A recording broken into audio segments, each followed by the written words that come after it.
anything here. Those are pheasant tracks, actually. But they came in there, checked it out. There's actually coyote tracks down in the hole there. So he just needed to take, he stepped everywhere but on the trap. Or on the pan. I don't know if you guys could see it there at all, but where's it? But if you look close enough, there's tracks on the back half, and then there's tracks on the front half there. So right in between those two sets of tracks, there's a trap pan. So he just missed that one, but he knows it's there. They got in there. They worked the set. Lots of stuff. So,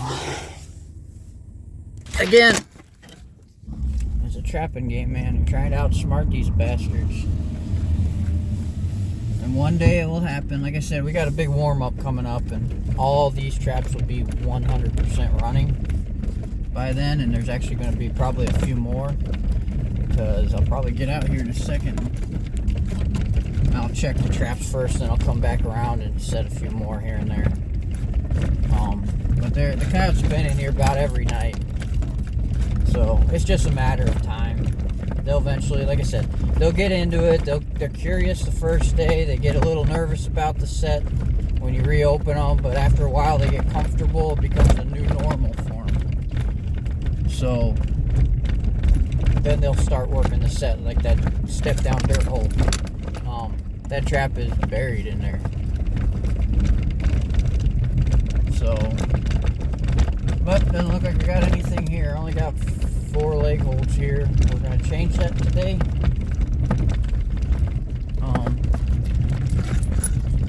We're going to put in a few more in some strategic locations. Move a few. See if they came over and checked this guy out. Oh, that's a drift right there.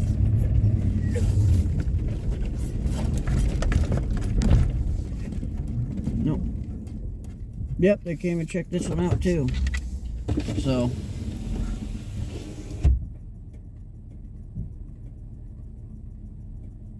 it's a game of inches, guys. It's a game of inches. It's just like the ladies. It's a game of inches. So, I don't know if you guys can see that at all. You see the track in there? If he was 2 inches to the left, where's that? Yeah, 2 inches to the left, we would have had him. So, just how they smell it, how they approach it, how they work the set. I'll catch them eventually, like I said. But they came through. So, there you go. That's coyote number 3 or 4 or 5. So, there you go. We're only on property number 2. And we've already missed 5 coyotes today. All it's going to take is them stepping in the right place or smelling something in the bottom that they like. It is frustrating, but again, that's the name of the game, guys. We're here to outsmart them, and right now they're outsmarting me, or they're just lucky as hell. He approached it perfectly.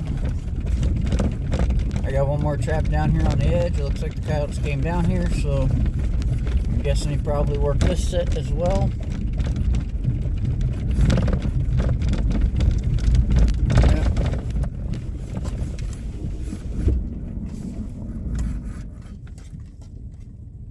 Nope, they just shot the edge of this one. They skirted around it.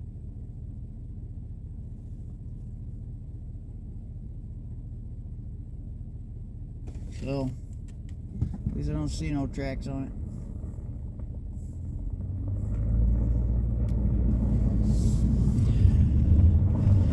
it. That's probably the same one that worked that last hole. Smelled already what was in the hole and was like, lost interest in it. So, one of these days they'll come through and be hungry. We'll catch them and they'll start working that set hard. Working it harder. Alright, guys. We're not doing super hot today as far as like whatever catching anything yet, but pretty much about out of leg holds. I got a couple over the hill. We set 3 more on that backside, 2 more snares, on the other side of the creek. I'm getting ready to jump out here and set one. I don't do much for blind trail sets, but this would probably be one of those spots I'd probably try it. Let's get out of my here. Getting dressed.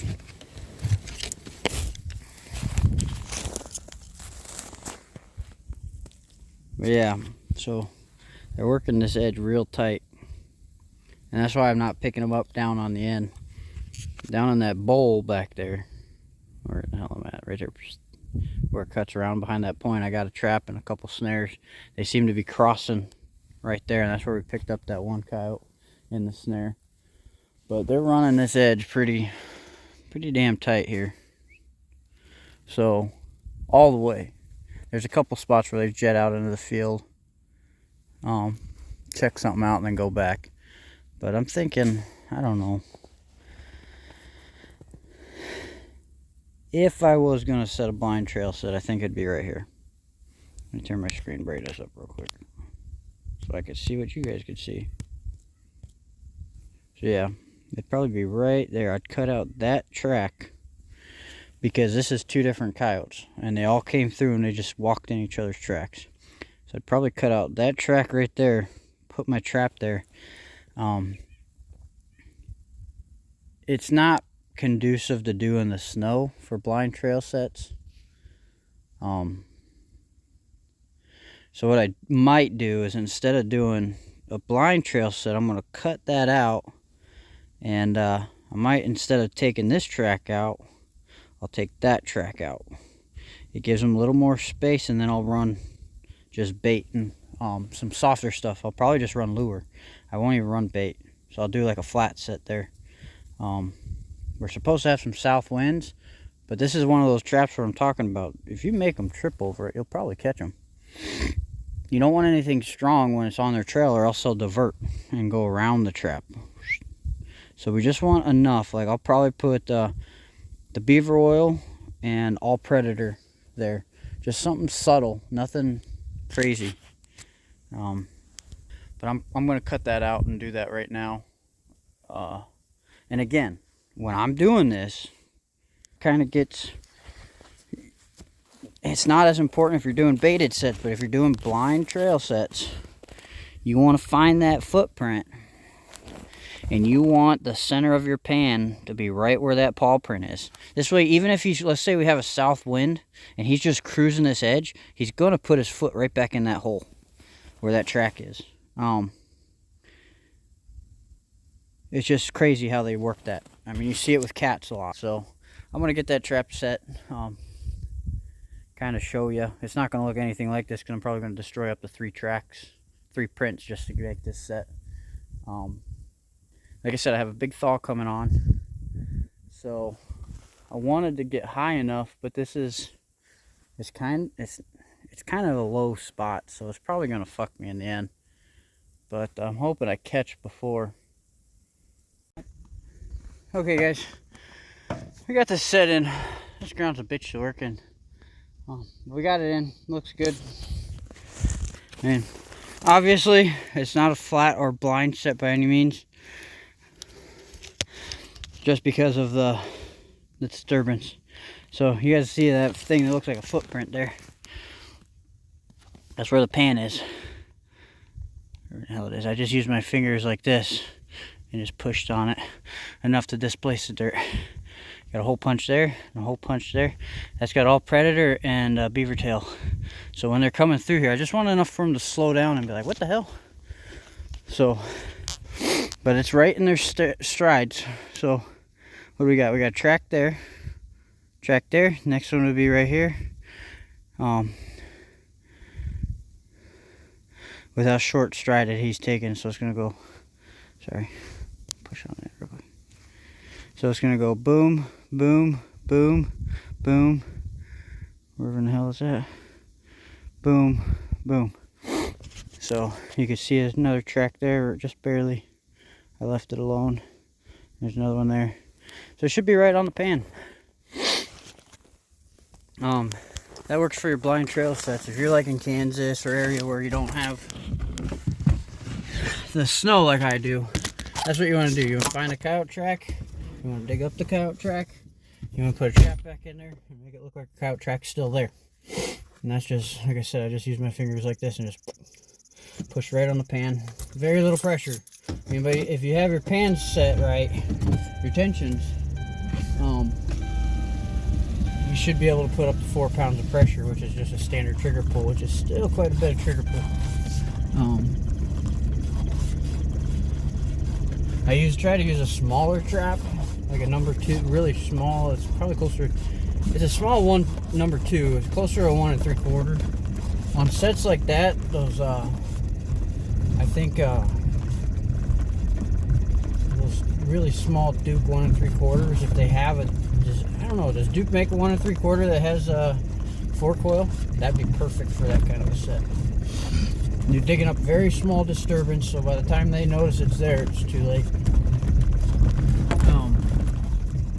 Yeah, that's not one you want to use like a number 3 on or anything like that. You want to just use the smallest traps you got. That one I just got a brand new 2 coil. I think it's a Wolf Creek. I don't know what the hell it is. But I could check this trap. I got a trap on the other side here.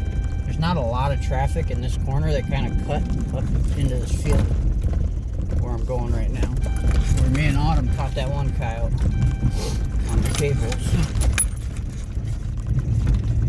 Let's see if I can get up here without kicking him forward. It's not looking good.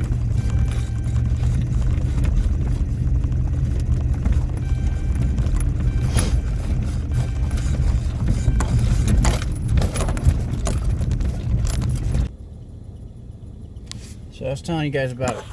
I don't know if I told you that, but there's such thing as a coyote cubby set here. This is what I'm talking about here. So you got this big brush pile here, but it's open enough that a coyote will work through there. And as you see, I got a loop there. There's another loop here, and then there's a loop you just can't see it. It's you see that big tree there? It's right at the base. It's actually tied off to one of the roots. Now this is a coyote, what I call coyote cubby set. Now I go in there and I put a little bit of bait underneath this log so that it's legal. And the idea is coyotes working this edge will smell that bait either side and come up here into this cubby and I'd catch them. It's worked once for me. I actually caught a coyote on that first snare a couple years ago. Or last year I caught one right there. She was in there eating a quail. There was a fresh quail kill in there. Feathers everywhere. So I just went in there, put a loop on there. 2 days later had her around the neck, laying there wrapped up on that tree. Actually I used the old support that was there too, because I left the cable there. If it's your native trees that you are, like your oaks, your what do they call it, the honey locusts and stuff like that, you probably don't want to do that. But that's a mulberry. Mulberries grow fast and they're kind of a pain in the ass. You ask any farmer, they're not big fans of mulberries. So they're very aggressive. Between them and maples, very aggressive plants or trees. They're like the dandelions of the tree world. So. But my video's about to cut out on me. My cell phone's saying I only got like 9 more minutes. We're getting the PC set up probably later on, depending on how my wife's family stuff goes. If I'm not digging it, I'll go hook up the PC and then I can store all my videos on there. I might do a set here. So I got this spot here. I haven't set it yet. But it just looks like a good spot. I don't know if it would be, but I don't know. I see you guys a lot of you guys out there sitting on these logs like this. It's just not set up for the wind. There are coyote tracks right there. So it's just not set up right for the wind I need. I'll probably hold out. Busting through this is a pain in the ass. I might just end up waiting and putting a few sets in. I'm doing them if I need them, but I don't need that set. I can catch them down here on these trail sets here. Yeah, look, oh, a big drift there. Oh, that's a big one. Well, there's not as much coyote sign as I thought there would be. Well, we're skipping it. Alright guys, we're not going to set any more snares here. Unless I run across some leg hold locations that I absolutely can't pass up on setting. I'm probably done on this property. So, go over the hill. Hopefully got something there. Always look there. Alright guys, we're coming up with another goose egg today.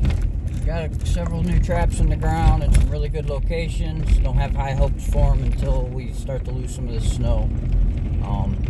Just want to kind of, I'm trying to edit this video, kind of overviewing everything, and I think I talked too much. So basically what's happening is today I had coyotes walk up the snares, turn around and leave. That tells me that there's a stink on the snares, and I can kind of smell the gasoline smell on them. I didn't think it was going to be a big deal, but the speed dip I used is gasoline. It dilutes in gasoline. You dip them and then let them air dry. Well, these things aren't air, or there's too much gasoline or something. So I'm going to boil them, replace them, do the old switcheroo, get everything cleaned up, and then we should start being able to pick up on snares again. I think the one or two, there was a handful that I didn't dip in that gasoline that were already into my tote from last season that we didn't mess with. So I think that's what we've been catching them coyotes on. But when you see a coyote walk up to your sets and then turn around and just leave, that's not usually a good sign. Something smells. Tip number whatever for you, I don't know if you guys are counting them. Don't ever set your snares and leg holds in the same day. It works sometimes, but if you're setting leg holds, there's a chance that you get the smells from your hands, from your baits on your leg holds, and they transition over to the snare. So, in a perfect world, you go through, set all your leg holds the first day. The second day, you come back through and set all your snares. Yeah, so there's a tip for you. If you're running snares, you either run snares or you run leg holds. You don't do them both. It's not a good idea. You can do it, but at some point you're going to contaminate your snares. It's just fact. I'm doing it, but again, I plan on, once I get all my leg holds in, I just want the coyotes to get used to that loop there. Even if they smell it, whatever, I'm going to go in there and swap them out.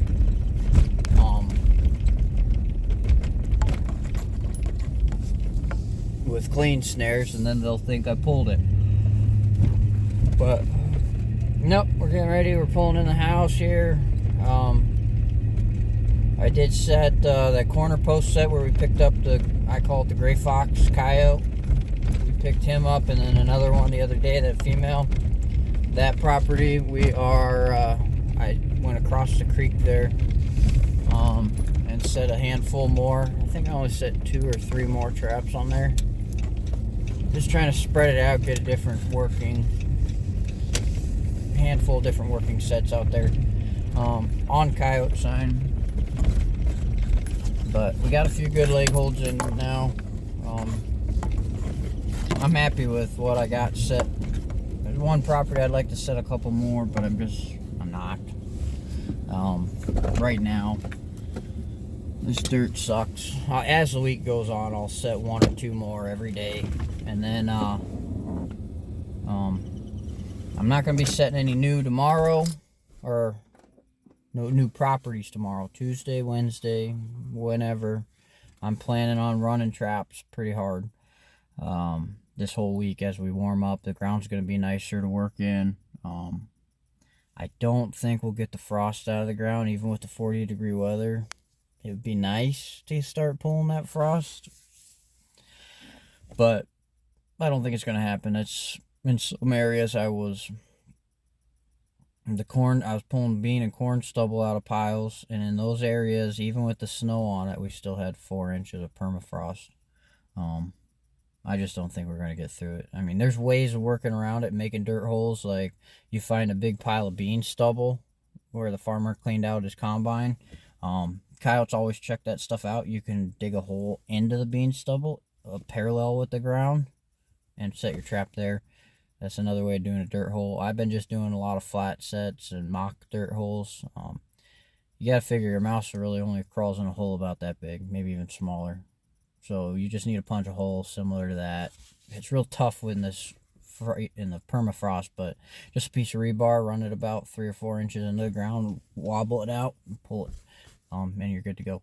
But all right, guys, well, that's going to be it for it. Merry Christmas to everybody out there today. I know we said it in yesterday's video, but today is Christmas. I'm wearing the Santa outfit again. This is my trapping outfit. I finally found it. It's the same outfit that's in my cover photo. And yeah, guys, we're just gonna rock it hard here. This week I anticipate some catches for you, especially since I'm going to be trying to get on some new properties. I got to call a farmer that's on my way that I forgot I had his phone number, and I'm pretty sure I could get onto that property for trapping. And if I get on that one, there is some cats on there because I have some history of seeing them on trail cameras out there. What will be nice about that is I could slip in there and it's right and butts up onto one of my deer hunting properties. We might get some deer hunting video footage. I don't know. I'm not really good at it, especially when it's cold. But if we're going to be halfway decent warm weather and I'm not going to be... I'd like to shoot a nice big buck. I think we all would. And I know where a few are, but the wife's telling me I should probably just shoot a nice... Because we had a roast off of the buck I shot this year. I don't know if she cooked it wrong or what. I doubt it, but yeah, it was pretty rough. It was a pretty solid, like... Yeah, I think the rest of the roasts that I have, I'm going to end up cutting them up and put them in the steaks, and it takes some serious tenderization. I mean, we put it in a slow cooker all day, and it didn't fall apart. It was still a rock, and that's not good. So, no. I mean, it was good. We made it work. We put our little brown gravy on there, and it worked out perfect. So, all right, guys. Well, God bless. Merry Christmas. Hopefully, Santa treated you well.